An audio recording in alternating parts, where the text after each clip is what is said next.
બંધાર ખેડૂત ભાઈઓ સંસાર તરવો શેર છે પોચડ પોચ રંગલા પોચડ પોચ એ પોચડ પોચ લલે છોકરી લોટ ભાઈઓ બેનો સંસાર તરવો શેર છે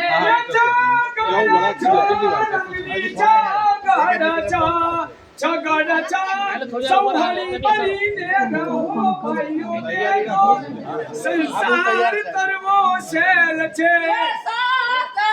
સાત રંગલા સાતડ સાત એ સાતડ સાત દારૂ ને મારો લાત ભાઈઓ બેનો સંસાર તરવો શેર છે દારૂડિયો માણસ હોય એટલે પહેલી પીવે એટલે જો બન જાય પોપડીઓ બન જાય બીજી પાલી પેલા કૂતરા જેવો બન જાય અને ત્રીજી પાલી પેલા ગધાડા જેવો બન જાય અને ચોથી પાલી પેલા રાક્ષસ જેવો બન જાય પરિસ્થિતિનું ભાન ના રાખે ભાઈ દારૂ પીએ અમે ખેડમાંથી આવીએ રસ્તામાં બારીમાં ઊભી રહ્યા કૂતરું એમનું મોઢું ચાટે અને એ કૂતરાનું મોઢું ચાટે એમ કરતો આગળ નીકળ્યા કે હોટલ આવી અને કાંઈ ગોટા આપીએ આ ભાઈએ ગોટોનું પડીકું લીધું અને ઠેકર આવી ગોટોનું પડીકું બે ત્રણ ડગલા પાછળ પડી ગયું આ ભાઈ આગળ નીકળી ગયા આગળ ગધાડા લીંડા કરેલા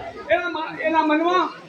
હું ગોટાવી લઉં ગધાડા લીંડા લઈને એમની પત્ની આગળ ગયા કે તારા માટે ચલો તું ગોટા લાવે મારા પિતા આ તો ગધાડા લીંડા દારૂ નરકનું બારું કદાચ વ્યસન હોય તમારે માતા પિતાને તો બંધ કરવી જો એને કાવી પરિસ્થિતિ આઠડ આઠ રંગલા આઠડ આઠ વૃક્ષ વાવી કરો ઠાઠ ભાઈઓ બેનો સંસાર કરવો છે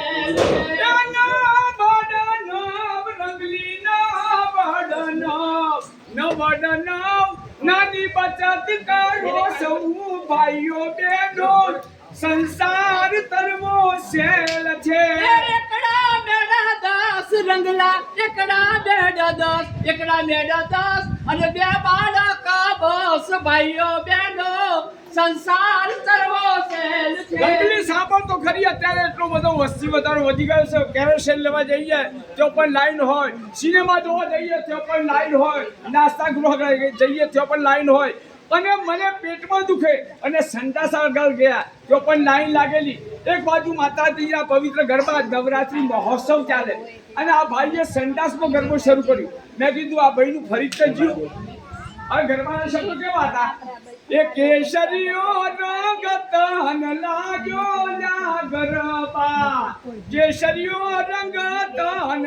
લાગ્યો રે લોલ મેં કીધું આ ભાઈનું ફરી થઈ ગયો એક પાછી નવરાત્રી મહોત્સવ ચાલે છે ના ભાઈએ સંડાસમાં ગરબો શરૂ કર્યો છે બહાર આવો તો મેં તમાચા મારું જેવા બહાર આવ્યા મેં કીધું ભાઈ સંડાસમાં ગરબો ગવાતો છે કે તમારે ગાવો પડશે એમ તો કેમ અંદર વાંખવાની સ્ટોપ પર નથી ગયો આતર કપાળ તોડી નાખે એટલે ગરબો ગાવાની પરિસ્થિતિ અરે સાંભળ તો ખરો પણ શૌચાલય ન હોય તો કેટલી મુશ્કેલીઓ પડે રંગલી ખરેખર તારી સાચી વાત શૌચાલય ન હોય તો ઘણી મુશ્કેલીઓ સહન કરવી પડે એટલે તું શું કહેવા માંગે છે આપણી બેન દીકરીઓ હોય ખુલ્લામાં સંદાસ કરવા જોઈએ અને ઘેર આબરૂદાની વાતો કરે આપણા વૃદ્ધ માતા પિતા હોય અડધો કિલોમીટર સંદાસ જતા હોય અને આપણે જાત્રા લઈ જવાની વાતો કરીએ માખી મચ્છર પશુ પક્ષી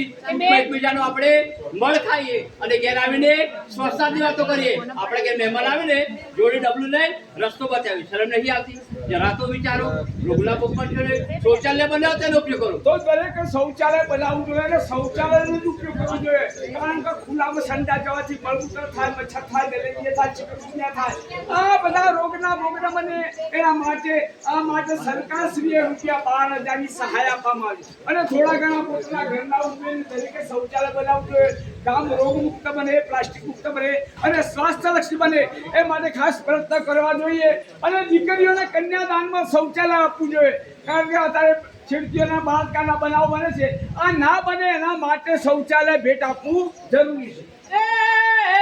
આ કંચન જેવી કાયા અમારી ગુલાબ જેવી કાયા મારી આ પડતર વિના